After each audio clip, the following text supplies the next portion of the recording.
जंगल में दो बाघ रहा करते थे। दोनों ही बड़े खतरनाक और बड़े बेरहम थे। वो अपने जंगल के किसी भी जानवरों की जान नहीं बख्शते थे। उनका दिल बहुत कठोर था। वहीं दूसरे जंगल में सिम्बा नाम का एक सफेद शेर रहता था। वह अपनी प्रजा को कभी कोई नुकसान नहीं पहुंचाता था। सभी जानवर अपने राजा सिम्बा सिंह से बहुत प्रसन्न थे। उधर दोनों बाघ ने अपने जंगल के सभी जानवरों का शिकार कर लिया। अब उनकी नजर सिम्बा सिंह के जंगल के जानवरों पर थी।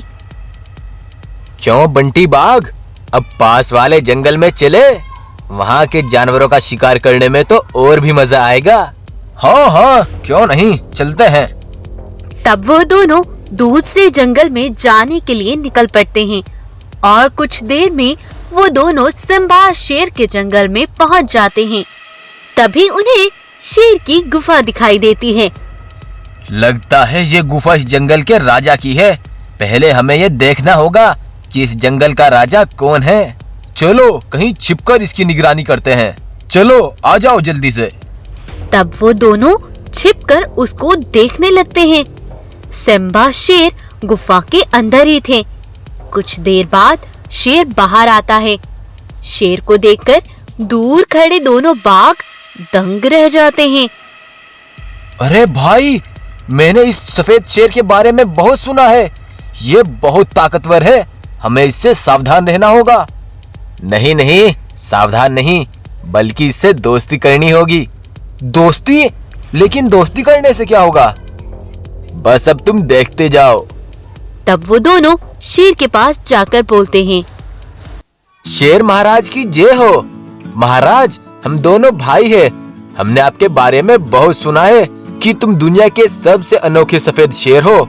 हमें आपको देखकर बहुत खुशी हुई महाराज। शुक्रिया बाघ, शुक्रिया। तुम मुझसे मिलने आए हो तो आज तुम मेरे मेहमान हो। मैं तुम्हारे लिए भोजन लेकर आता हूँ। तुम इतना गुफा में अंदर आराम करो। इतना बोलकर शेर चला जाता है। तब बंटी बाघ ऐसा बोलता है। अरे वाह, तुमने तो सच में इसको अपनी बातों में उलझा लिया है। तुमने तो कमाल कर दिया। अब हमें पहले इस शेर का शिकार करना होगा, तभी हम इस जंगल के जानवरों का शिकार कर पाएंगे। हमें धोखे से इसको मारना होगा, नहीं तो वैसे हम इसका मुकाबला नहीं कर सकते। कुछ देर बाद सिम्बा शेर वापस लौट आता है और उनके लिए भोजन लेकर आता है।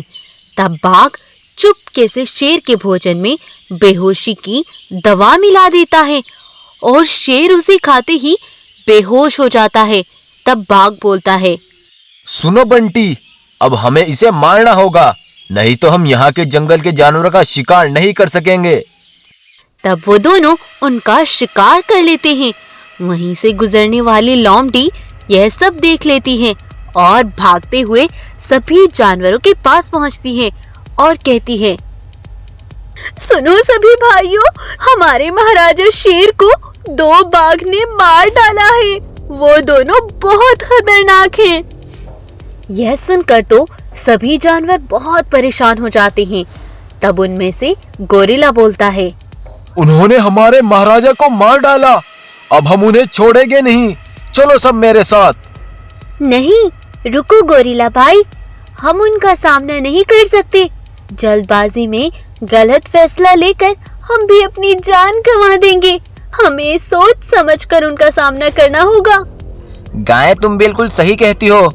जरूर उन्होंने शेर महाराज को धोखे से मारा होगा, नहीं तो हमारे महाराज शेर कभी किसी से हार नहीं मानते।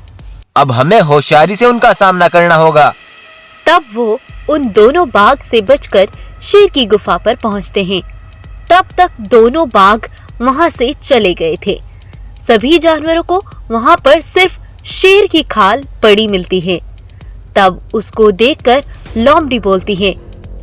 हमारे पास अपनी जान बचाने का और उन दोनों को जंगल से भगाने का एक आइडिया है। वो क्या है लोमड़ी?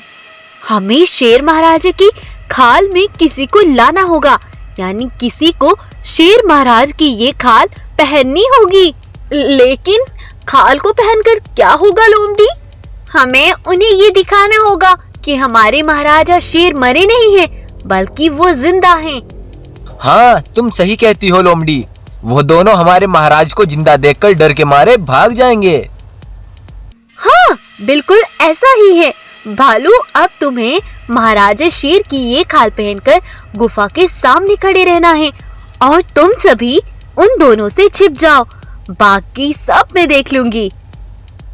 तब सभी जानवर छिप जाते हैं और भालू शेर की खाल पहनकर गुफा के सामने खड़ा हो जाता है।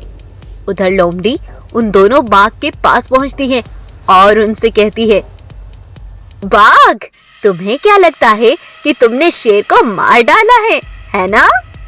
इसमें लगने वाली क्या बात है, वो तो मार ही डाला।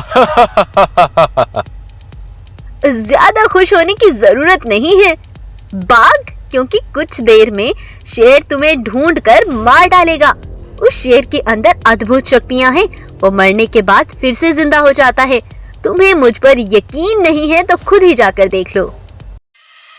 तब वो दोनों छिपकर देखते हैं तो उन्हें वहां शेर दिखाई देता है, जो कि भालू शेर की खाल पहने खड़ा था। उसको देखकर दोनों की सिट्टी बिट्टी गुल हो जाती है। भाई, वो शेर हमें अब जिंदा नहीं छोड़ेगा। हमें अपनी जान बचाकर भागना होगा। हाँ भाई, यहाँ से भागो। और फिर वो दोनों डर के मारे जंगल को हमेशा के लिए छोड़कर भाग जाते हैं। लोमड़ी ये सब जाकर सभी जानवरों को बताती है कि वो दोनों डरकर भाग गए हैं। ये सुनकर तो सभी जानवरों की हंसी खुशी का ठिकाना नहीं रहता और लोमड़ी की होशियारी की प्रशंसा करते हैं सब। और उसके बाद से फिर से सभी जानवर हंसी खुशी जिंदगी गुजारने लगते हैं। दोस्तों, इस कहानी से हमें शिक्षा मिलती है, यदि आप पर कोई मुसीबत आती है तो उस समय मुसीबत का डटकर और समझदारी से सामना करना चाहिए। जैसे एक लोमड़ी ने अकल लगाकर दो खतरनाक बाघ से जंगल के सभी जानवरों को और खुद को बचा लिया। अगर आपको ये वीडियो अच्छी लगी है तो इसको लाइक, शेयर एंड सब्सक्राइब करना ना भूलें। ऐसी अमेजिंग इंटरेस्टिंग स्टोरीज के लिए सब्सक्राइब करने के बाद बेल आइकन यानी घंटी को प्रेस जरूर करें। Thank you.